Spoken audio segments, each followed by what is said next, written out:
تو ناظرین اکرام، آپ کو پتہ ہے قادیانی کافر کیوں ہیں؟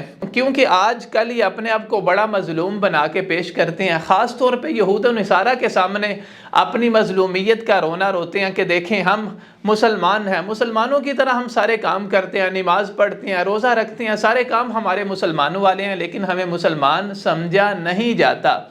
تو میں آپ کو بتاتا ہوں کہ یہ کافر کیوں ہیں۔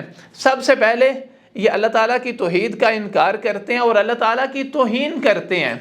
اگر ان کے متعلق پڑھا جائے تو مرزا نے لکھا ہے کہ میں خود رب ہوں، کبھی اس نے لکھا میں اللہ تعالیٰ کا بیٹا ہوں، کبھی لکھا اللہ کا باپ ہوں، کبھی لکھا میں اللہ تعالیٰ کی بیوی ہوں۔ اسی طرح انبیاء کی توہین کرنے والا، عیسیٰ ابن مریم کی اور آپ کی والدہ سیدہ مریم کی توہین کرنے والا، حتیٰ کہ نعوذ باللہ آپ پر بدکاری کا الزام لگانے والا، اس کے ساتھ ساتھ صحابہ کی توہین کرنے والا، قرآن و سنت کی توہین کرنے والا، حرمین شریفین کی توہین کرنے والا، جہاد کا انکار کرنے والا، اور اسی طرح اس نے لکھا ہے کہ سارے کے سارے مسلمان، یعنی جو مجھے نبی نہیں مانتے سب کے سب کافر ہیں۔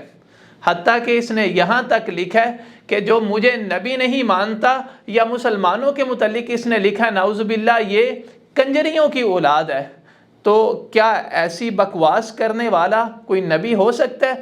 انبیاء کی تاریخ اگر ہم اٹھائیں، نوح علیہ السلام سے لے کر کے نبی آخر الزماں تک کوئی بھی نبی بد اخلاق نہیں تھا۔ تو ناظرین کرام، یہ تھا مرزا غلام احمد قادیانی، اور اسے کیوں کافر قرار دیا گیا، اس کی کچھ وجوہات۔ اللہ تعالیٰ سے دعا ہے اللہ تعالیٰ ہمیں اس فتنے سے محفوظ فرمائے، ہمیں رسول گرامی صلی اللہ علیہ وسلم کی ختم نبوت پر پختہ ایمان و یقین رکھنے کی توفیق عطا فرمائے۔ وآخر دعوانا ان الحمد للہ رب العالمین۔